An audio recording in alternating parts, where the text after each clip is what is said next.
Today we are going to modify our 600,000 kilometer turbo brick to produce over 50% more power than it did when it rolled off the factory line. This is how to horsepower for dummies. Roll the tape.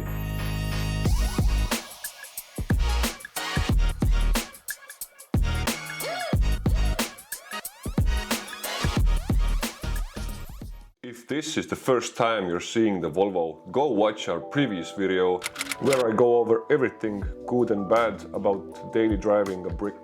One of the big reasons I bought this exact car was the engine. Most importantly, that it's a very strong and reliable engine with a turbocharger.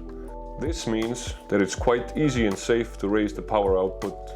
I did some research and found what I think is the best solution for me. There is a company called BSR in Sweden which offers 6 stages of tuning kits for the 940, ranging from 175 horsepower way up to 500. Today we will be installing the stage 2 kit, which is the highest that does not require any other upgrades, only raising the boost pressure. It's actually quite simple. You don't need a degree in engineering or a whole workshop full of tools. Consider this kind of a tutorial. At least you'll know what not to do. The kit consists of an upgraded wastegate and the chip for the ECU, so the car could calculate the air-fuel mixture. I'm sure most of you know that when the turbo goes, the engine makes more power. In order to not let the get too big, turbochargers use something called a wastegate. It allows pressure to escape from the system to protect the engine. This car has a very simple wastegate actuator. There is a spring inside the head, which is compressed by the same pressure that the turbo is producing. As the spring starts to compress, it opens up a flap inside the turbine and the extra pressure is allowed to escape the system. The stock wastegate should allow around 0.25 to 0.3 bars before it's fully open. The one in the BSR Stage 2 kit should allow 0.8 bars. Now, half a bar might not seem like much, but it's the only difference between 135 horsepower and 205 horsepower. The bad side of a simple solution like this is that the wastegate is designed to be fully open at 0.8 bar. But because the spring is already compressing, the flap starts to open way before 0.8. To counter that, we need to install a manual boost controller between the turbine and the actuator itself to bamboozle the spring. We will also need to install a boost gauge to get a live reading of how much boost we are actually making, so we are sure that we are not damaging the engine. Without further ado, let's get into it. Other than the gauge itself, you will need a frame for it, a 1/8 hose tail fitting and around 3 meters of vacuum line. Then you can route the line and just cut it into the correct length. I opted to buy a 3D printed frame for the gauge that goes inside the vent on the driver's side. Regarding the tools necessary, throughout this video I basically used only a regular tool set with sockets and different Torx bits and so on. The mission here is to connect the vacuum line from the intake manifold to the gauge itself. In case you have the more powerful version of this engine, you will already have a vacuum line going from the manifold to the dashboard. You just need to take off the vacuum line from the stock gauge and connect it to your gauge. If you have the poverty version like I do, you can use the empty port on the intake manifold, remove the bolt and replace it with the hose tail end. Make sure you don't over tighten it, because if you mess up the threads inside the manifold, you are in big trouble. I'm in danger! The other end of the line needs to be routed through the firewall up into the dashboard. You can start by removing the vent. It just needs some prying from the edges and it basically just slides out. If you have a trim removal tool, it would be wise to use it instead of a screwdriver like this idiot to avoid any damages on the dashboard. Once you get the vent out, remove the panel underneath the steering wheel. It is held in place by a couple of Torx screws. You will find a bunch of wires and connectors underneath there. If you dive deep enough, you can find the rubber seal through which the vacuum line can be routed. We managed to find a cable with some extra length, tape the vacuum line to it and just pull them through the seal together. Once the line is routed to the vent, it is only a matter of putting everything together. We had to make some modifications to the frame and the fittings of the gauge itself just to make it all work. But I think the end result is not bad at all. After we completed this, we took the car out for a test drive just to see how much boost we were actually making before any modifications. To our surprise, it got up to around 0.4 bar, but we did not think much of it and move on to the next step.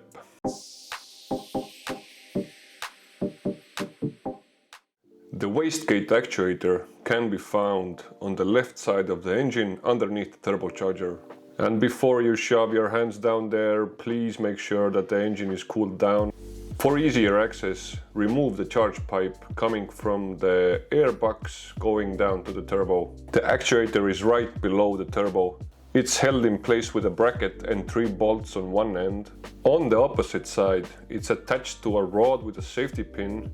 To give you a better idea, here's the underside of the turbo. Since all you can see is rust, I put all my elementary school art skills into this masterpiece. The light purple actuator needs to move the red lever to open the gate.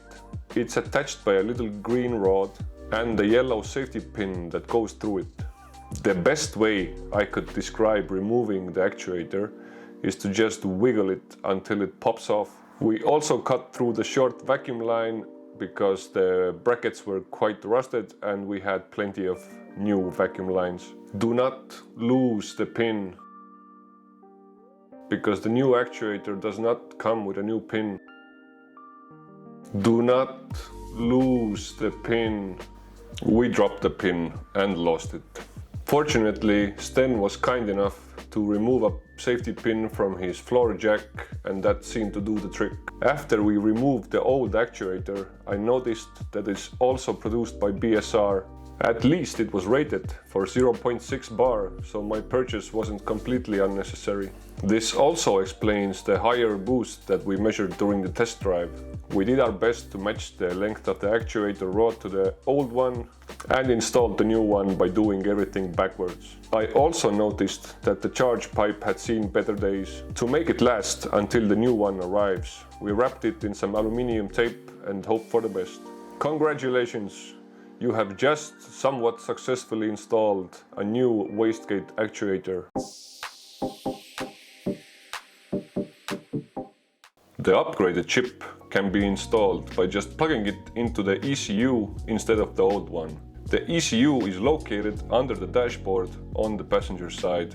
Remember to always disconnect the battery before you mess with any electronics on a car. In order to reach the ECU, you just need to remove some trims. Then you can unplug the ECU and remove the 2 bolts holding it in place.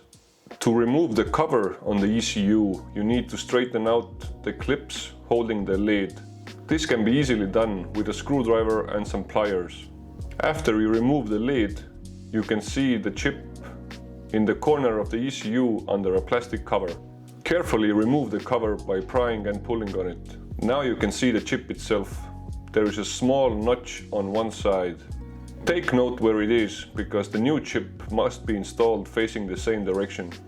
To remove the old chip, carefully pry it loose a bit, just enough that you can fit a wide cable tie under it, and try to lift it from all of the corners at the same time.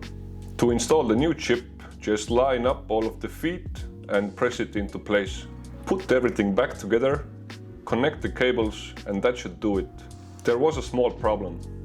The car didn't start. Hey there. Before we started troubleshooting anything else, we reinstalled the old chip and the car started right up. I contacted BSR support. They told me to try again and make sure that the chip is facing the right way. So the next day, once again, I went through the whole process of removing the ECU, removing the old chip, installing the new chip, putting it back together, trying to start the car. Nothing. Just to make sure I wasn't crazy. I'm not crazy, she's crazy.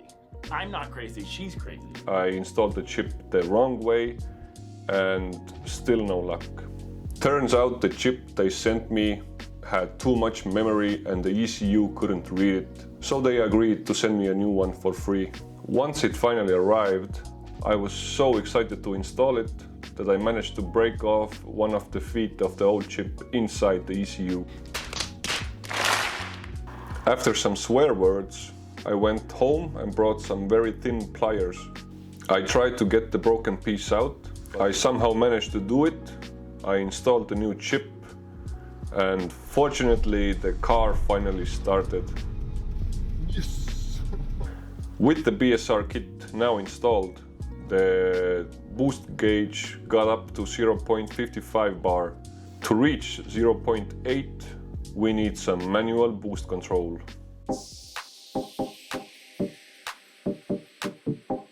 The purpose of a manual boost controller is to delay the pressure from reaching the spring in the wastegate actuator and in turn delaying the opening of the flap inside the turbine. Inside the controller there is a little ball attached to a spring. To put it simply, as you turn the knob on the controller, you put more pressure on the spring, which makes the ball harder to move. In our case, we need the ball to not move before 0.8 bar is reached. The installation of the controller is, I think, the easiest step in this video. It just needs two vacuum hoses attached to it, one coming from the turbine and the other one going into the wastegate actuator. Usually, the controllers have markings on them that show you which way to connect the lines. The only thing to consider here is that before you install it, make sure that air can freely pass through the controller.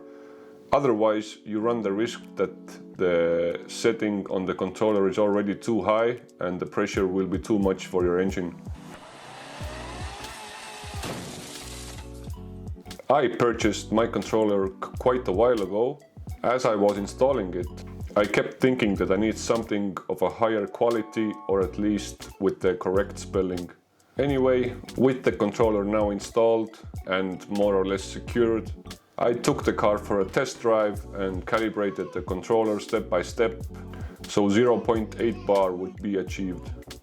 As a bonus, the new charge pipe had been delivered and I also installed a performance air filter so the car could breathe a little more easily. You can really feel the difference when you're driving the car. Since there was no before and after measurement on the dyno, you're gonna just have to take my word for it.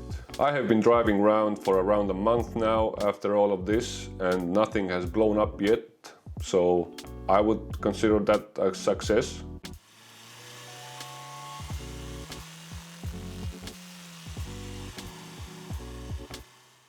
If you made it all the way here, I'm happy to say that you wasted an otherwise perfectly good 15 minutes and I do appreciate it. Thank you for watching. I'll see you in the next episode. Peace.